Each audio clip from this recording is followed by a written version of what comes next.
Peace to you, my friends. I'm speaking to you this week from my rooms here in the rectory because I'm in the last days of quarantine that is a result of my recent trip. And one of the things I've done in this time that I can't go anywhere is I've done some spring cleaning of finally getting rid of some things that I've been carrying around for many years and I don't know why. But one of the things that I found was a real shocker for me. I can't believe that I still had this. But I actually found my first iPod, and it still works. This is a Generation 4 iPod from about 2004. And do you remember when these first came out? I mean, this was amazing. I know our young people are probably like, what's an iPod? But these were revolutionary at the time.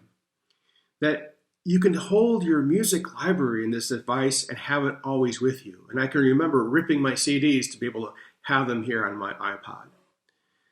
It was an amazing invention. It was revolutionary.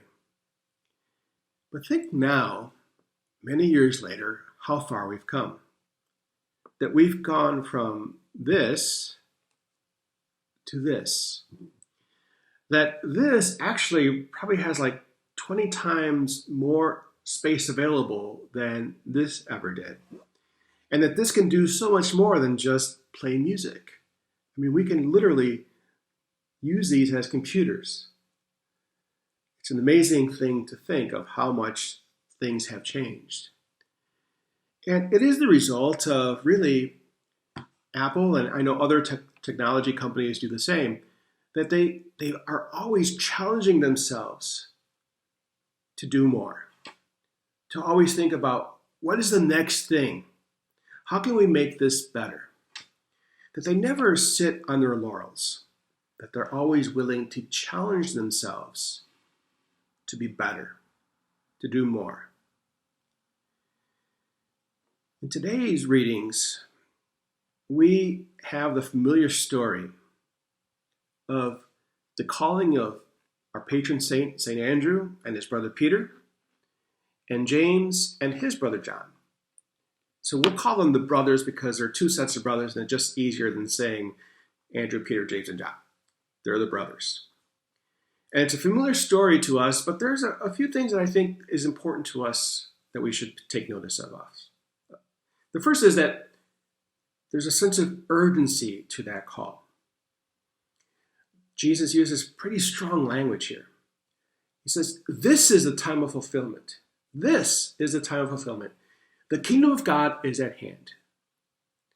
So they hear that urgency and they follow Jesus immediately. There is no hesitancy on their part to follow Jesus. They literally drop everything. And James and John leave their father in the boat to follow Jesus.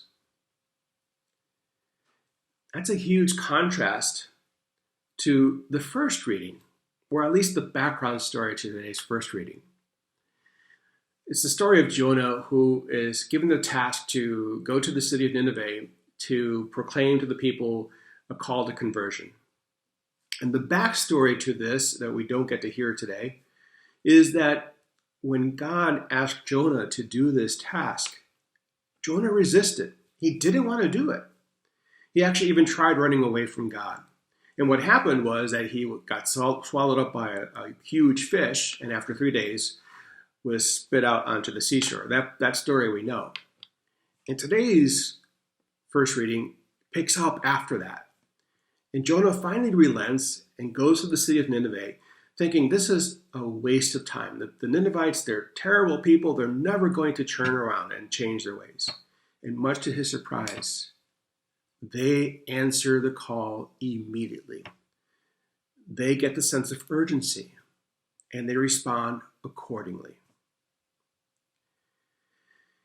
In both of these stories, we hear God calling people to something more, to something greater than what they know, to what's right before them. Look at the disciples, the apostles, that they obviously had very comfortable lives as fishermen. And yet, it obviously wasn't enough. For they heard that urgency and they sensed that what Jesus was offering them would never be found by casting nets into the sea. God calls us as well too, my friends, to the same type of relationship that he called the brothers to become closer to him, to have life with him, and that life should be so much more than anything we can do on our own. And just as he does with the brothers, he does with us as well too, that he calls us not just to be a part of his life and to be in relationship with him, but to actually be co-workers with him in the vineyard, in the kingdom of God. The call is not just the call to the apostles or to priests, deacons, and religious. The call is a call that is made to all believers. All of us are called to that relationship and to that task as co-workers in his vineyard. The challenge, I think, sometimes for us is that we perhaps can fall under the trappings of complacency. That we may hear the call and we may become excited about our faith at one point in our lives, but then we become comfortable. Things are good. Things are fine. If it's not broken, why fix it, we often say in life, don't we?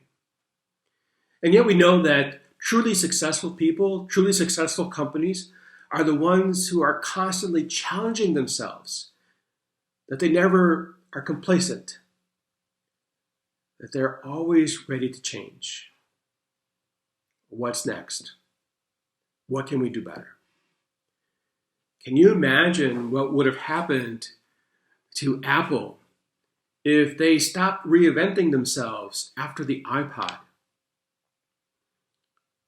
The other challenge, I think, in terms of the call, my friends, is that we can quickly lose sight of the mission. Again, we may hear the call initially, but we may at times forget what the call is to. What is Jesus inviting us to? We can become disoriented or distracted, or we deviate from the path that Jesus sets before us.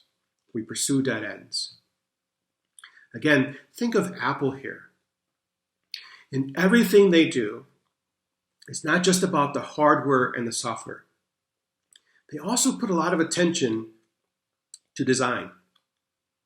They have a very distinct aesthetic. It may not be your aesthetic, but they definitely have a particular aesthetic that they apply to all their products. So that when you come across an Apple product, you immediately know that it's an Apple product because it looks like an Apple product, because they never stray from that aesthetic. And that's what mission is all about. That Jesus calls us to a very particular mission. And the challenge for us as believers, as his followers, is to always have our sight on that mission and to never lose sight or become distracted or deviate from it. As people of faith, how well do we do that in resisting complacency or losing focus? Being humans, it happens a lot. That's why we gather Sunday after Sunday. That's why we have things like Renew My Church. Renew My Church is not just about having too many parishes and too few priests, so we have to unite or close parishes. No, it also means that we have too few parishioners now. All we need to do is look at the pews, even before the pandemic, and to see how many of them are empty. Clearly, something is not working anymore. And it's been that way for a while. On Friday, we received the Cardinal's decision for our grouping for Renew My Church. And the particular information can be found on our parish's electronic media. But just to summarize, he's decided that St. Mary of the Lake Parish and Our Lady of Lourdes Parish will unite as one new parish. And there is a lot of sadness to that. There's a lot of loss that those communities will feel, and we grieve, we mourn with them, and we walk with them in solidarity in that. And the Cardinal has also decided that St. Andrew and St. Benedict will remain separate parishes. But we've been tasked to develop a covenant relationship with St. Benedict, to look for ways to work together with particular emphasis in the area of evangelization. And I'm very thankful to the Cardinal, as I'm sure many are, for deciding not to change the structure of our parish. But we should never think, my friends, that we dodged a bullet here. We should never think, wow, okay, we're good now. We don't have anything to worry about. Because again, Renew My Church is about spiritual renewal. It's about listening to the call, to the invitation that Jesus makes to us all, to something more. And to not become complacent. One of the interesting aspects of the story of the call of the brothers is the little detail of the nets. Mark mentions the nets 3 times in that story, but the best one is the last one, where he says that Jesus saw James, the son of Zebedee, and his brother John mending their nets. Now, the nets were, of course, very important to them. That was a tool of their trade. And as I said, they lived very comfortable lives as fishermen. It was a good trade. But can you hear the repetitiveness of their lives as fishermen, that they were mending their nets? They had to mend those nets all the time, constantly repairing them, the same nets over and over and over again. How often do we find ourselves in that same rut in our spiritual lives, in our prayer lives, and even in our parish life? It becomes sometimes like we're always mending nets. Renew My Church is a call for us to move from maintenance to mission. We can only mend nets so long before they're just really useless. We can only maintain a parish for so long before we lose focus on the mission. My friends, Jesus calls us to something which is so much more than we can ever do on our own. But we have to want it. We have to be willing to reinvent ourselves. We have to be willing to take on the mission and to always be focused on it. To always have it at the forefront of everything we say and do. Quite simply, we can continue to live our lives as we have all these years, or we can choose something greater. It's like the choice between this and this.